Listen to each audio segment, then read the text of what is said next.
শীঘ্রই ধনাঢ্য হয়ে যাবে। সুবহানাল্লাহ। রাসূল সাল্লাল্লাহু আলাইহি সাল্লাম হযরত ইবনে মাসউদ রাদিয়াল্লাহু তাআলা আনহু একদিন অসুস্থ হয়ে গেলেন, রোগাক্রান্ত হয়ে গেলেন। আব্দুল্লাহ ইবনে মাসউদ রাদিয়াল্লাহু তাআলা আনহু যখন অসুস্থ হন, তখন উসমান রাদিয়াল্লাহু তাআলা আনহু আয়েশা প্রশ্ন করলেন যে, হে উসমান, আপনি কি কষ্ট করতেছেন? জিজ্ঞাসা করেন, আপনার কি কষ্ট হচ্ছে? তিনি বলেন, আমার কষ্ট হচ্ছে আমার গুনাহের চিন্তা। তিনি কি উত্তর দিলেন? আমার কষ্ট হচ্ছে আমার গুনাহের চিন্তা। হযরত উসমান রাদিয়াল্লাহু তাআলা আবার প্রশ্ন করলেন, আপনার কি কোনো কিছুর আকাঙ্ক্ষা আছে কি? তখন হযরত ইবনে মাসউদ রাদিয়াল্লাহু তাআলা বলেন, আমার শুধু প্রতিপালকের রহমতের আকাঙ্ক্ষা আছে। সুবহানাল্লাহ। তারপরে আবার বলতেছেন, হযরত উসমান রাদিয়াল্লাহু তাআলা বলেন, আপনার কি কোনো চিকিৎসার ব্যবস্থার দরকার?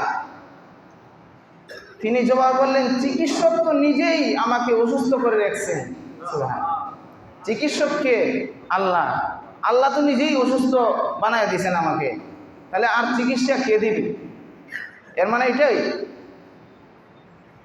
যার হাতে আমার হায়াত মউত রয়েছে তিনিই তো আমাকে অসুস্থ দিয়েছেন, আমাকে সুস্থতা দিবে কে? উসমান রাদিয়াল্লাহু তাআলা আনহুকে পুনরায় প্রশ্ন করলেন, হে ইবনে মাসউদ, আপনার কি কোনো অর্থ সম্পদের ব্যবস্থা করতে হবে, কোনো প্রয়োজন আছে?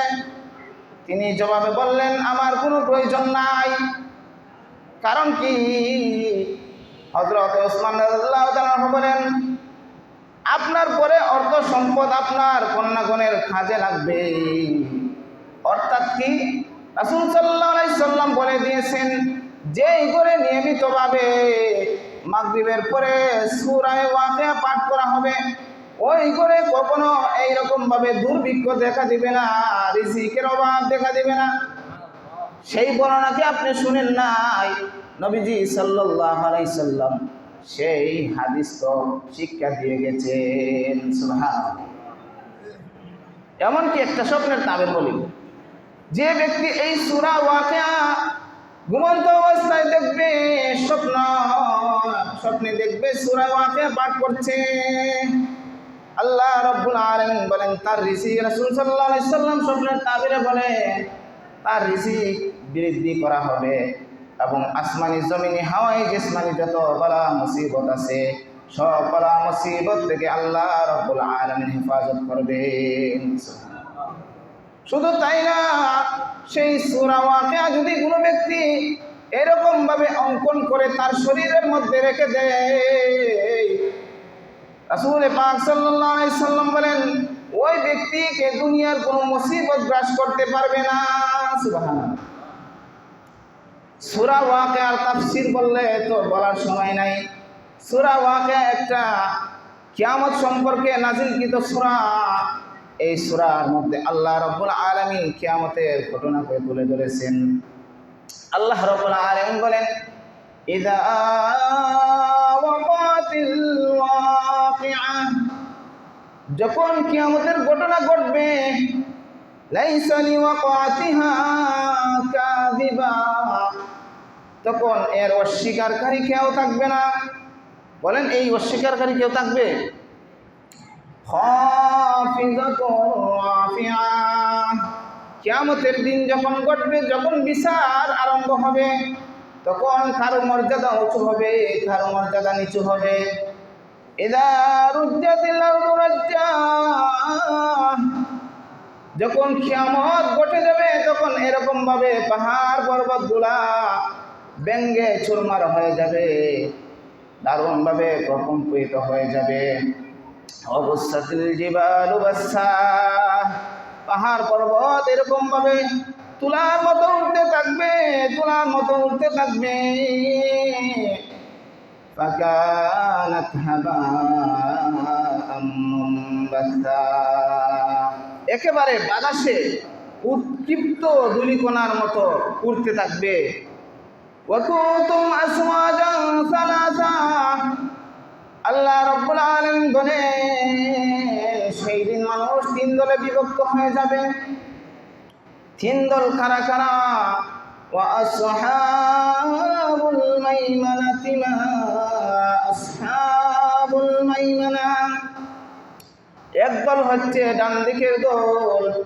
সেই ডান দিকের দল যারা, এরা আদম আলাইহিস সালামের ডান দিক থেকে জন্মগ্রহণ করেছে, সৃষ্টি হয়েছে ডান পার্শ্ব থেকে। তারা ডান দিকের দল, তারা কতই না ভাগ্যবান। আরেক দল হচ্ছে ওয়া আসহাবুল মাইমানাতি মা আসহাবুল মাইমানা ওয়া আসহাবুল মাশআমাতি মা আসহাবুল মাশআমা। আরেক দল হচ্ছে বাম দিকের দল। তারা আদম আলাইহিস সালামের বাম পার্শ্ব থেকে সৃষ্টি হয়েছে। তারা কতই না হতভাগা, তারা কতই না বঞ্চিত। আরেক দল হচ্ছে অগ্রবর্তীদের দল। তাদেরকে মুফাসসিরিনে কেরাম বলেন তারা হচ্ছে নবী রাসূল সিদ্দিকগণ। এরা হচ্ছে অগ্রবর্তীদের দল, অথবা খাঁটি মুমিন, এরাও এর অন্তর্ভুক্ত হইবে। এই যে তিন দলের কথা সূরা ওয়াকিয়ার মধ্যে বলা হয়েছে, তিন দলের মধ্যে দুই দল যারা ডান পার্শ্বের দল এবং অগ্রবর্তীদের দল, তারা জান্নাতি হবে। এটাও সূরা ওয়াকিয়ার তাফসীরের মধ্যে আল্লাহ রাব্বুল আলামিন ধারাবাহিকভাবে এরকম ভাবে বর্ণনা করছেন। উলাইকাল মুকাররাবুন, যারা অগ্রবর্তীদের দল হবে, এরা আল্লাহ তাআলার নৈকট্যপ্রাপ্ত বান্দা হবে। এরা আল্লাহ তাআলার বিশেষ একটা দল হবে।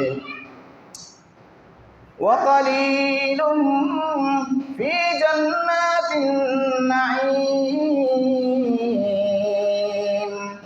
সুল্লাতুম মিনাল আউয়ালিন ওয়া কালিলুম মিনাল আখিরিন। আল্লাহ রাব্বুল আলামিন বলেন তারা নিয়ামতের উদ্যান সমূহে থাকবে, তারা তাদের মধ্যে অনেক নিয়ামতে ভরপুর থাকবে। এই যে অগ্রবর্তীদের দলের মধ্য থেকে কিছু থাকবে পূর্ববর্তীদের মধ্য থেকে, তাদের বহু সংখ্যক লোক পূর্ববর্তীদের মধ্য থেকে হবে, আর অল্প সংখ্যক লোক পরবর্তীদের মধ্য থেকে হবে।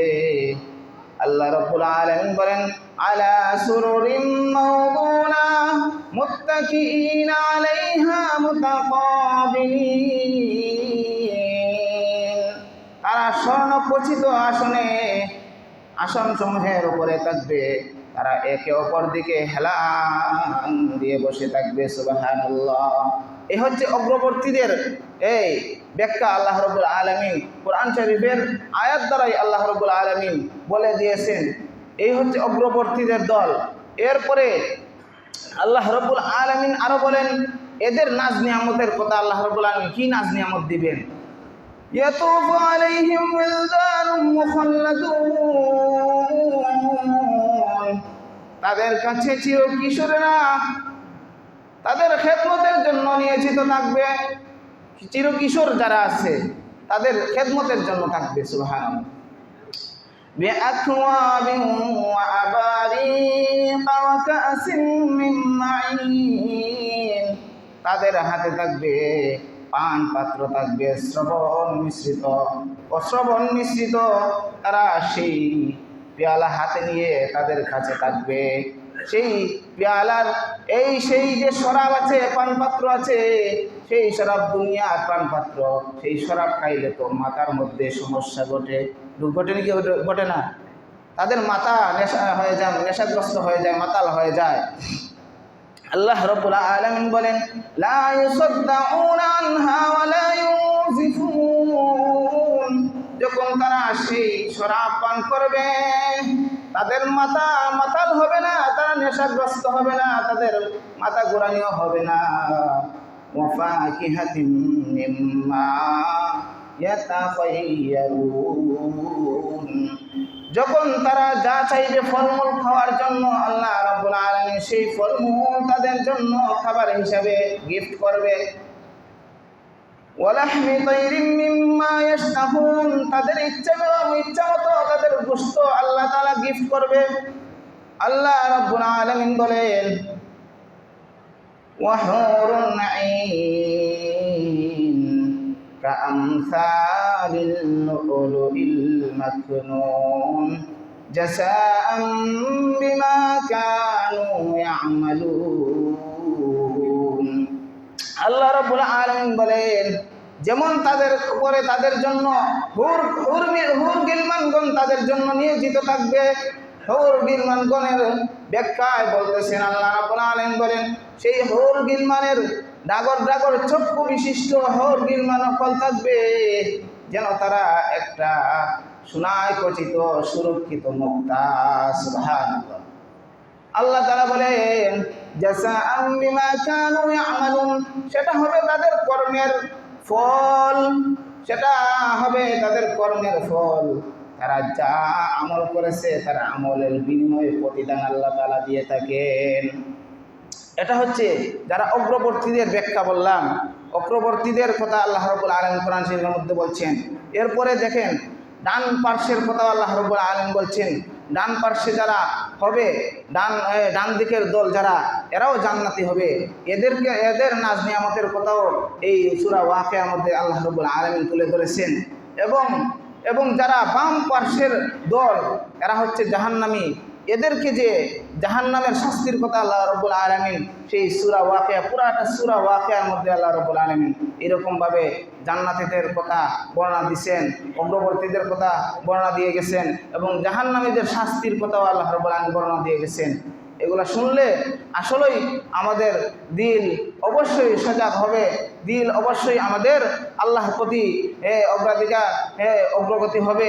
আল্লাহ তাআলা যেন, সময় নাই যেহেতু সেই দুই দলের কথা বলার টাইম হলো না, যেহেতু আর দিন যদি সময় হয় ইনশাআল্লাহ বলবো।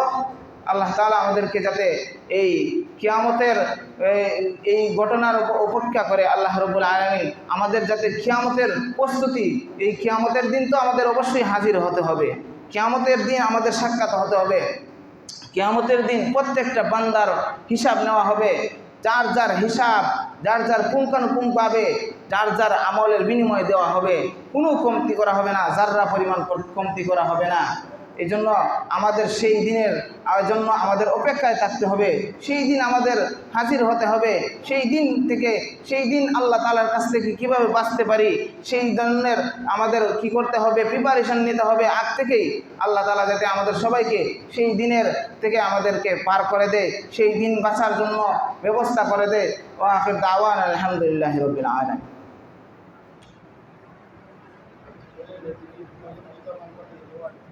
হ্যাঁ,